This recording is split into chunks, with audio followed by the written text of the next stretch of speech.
working on a 1994 Buick LeSabre. Today I got the fans.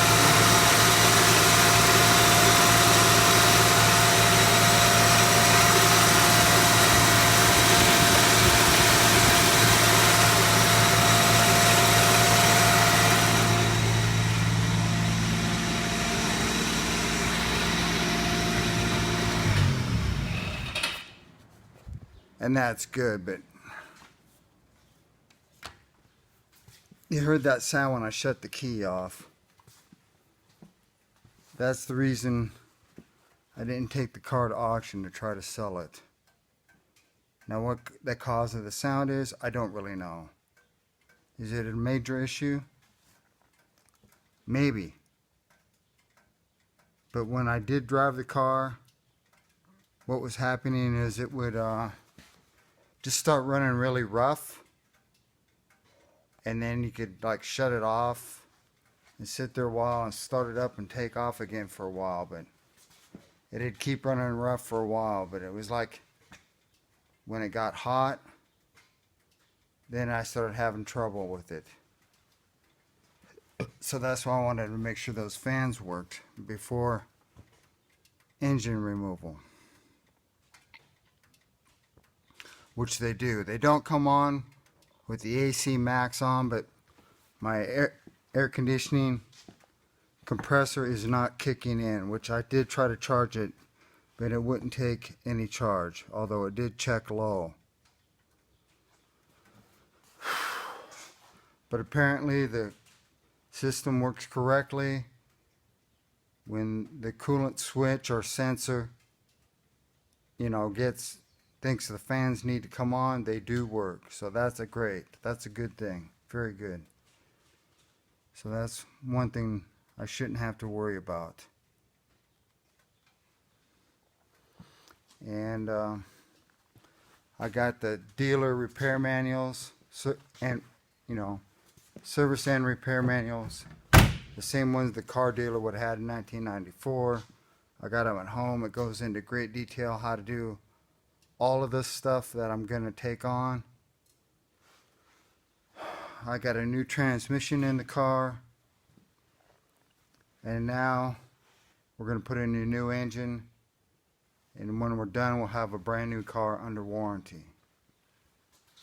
I don't know, I might go ahead and get this piece while I'm at it.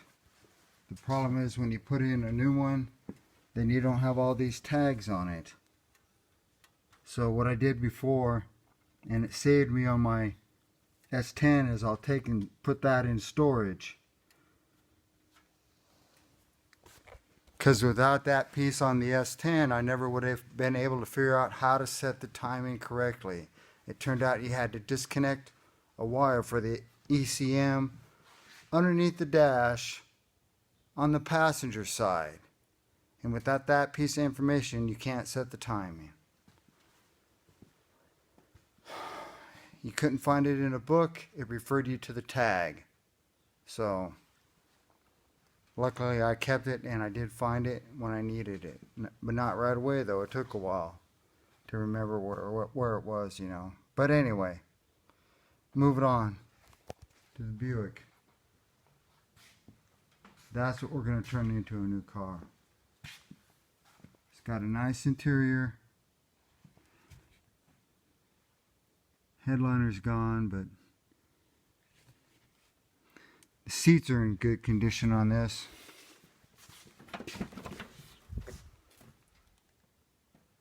I did try painting it a few years ago. Now I'm wishing I would have stuck to the original body color, but it's also true I got plenty of this paint on hand right now. So I will probably just throw another couple coats on it and some more clear coat. Sand it down, go through the whole process again. And the headliner, I don't know if I'm going to worry about that.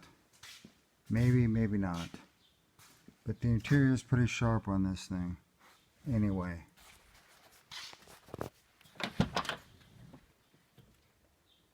Fairly good car. Yeah, it's not brand new, but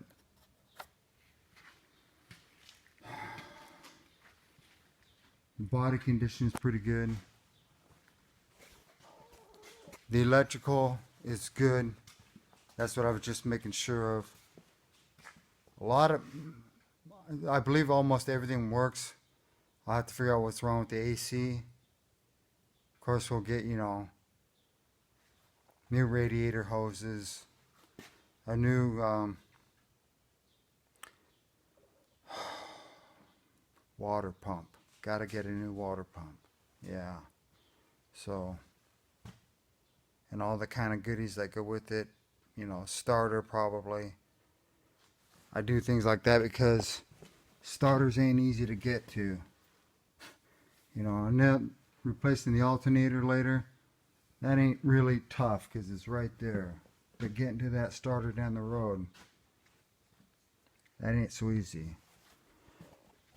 Plus, I've been doing quite a few of these, and I've learned that a brand new engine takes a little more torque coming out of that starter to fire the car up than it does with, your old worn out engine that turns over easily. So, yeah, a new starter is going to be actually quite important, and a good one too. Just stock wheels, but that's fine. I can always get mags if I want. I might, I don't know, we'll see how things go. If I keep the car, we'll be getting another set of rims, that's for sure, for studded snow tires in the winter. I always run 2 sets of tires on these ones I keep. Every vehicle I have that I use on a regular basis has studded snow tires and regular tires for summer. There's a lot of snow around here in the winter, and if you do any amount of traveling, you're going to need them. Besides of which, when everybody else is in the ditch, you're not.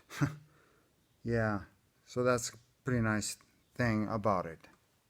It makes a huge difference in the amount of traction you have.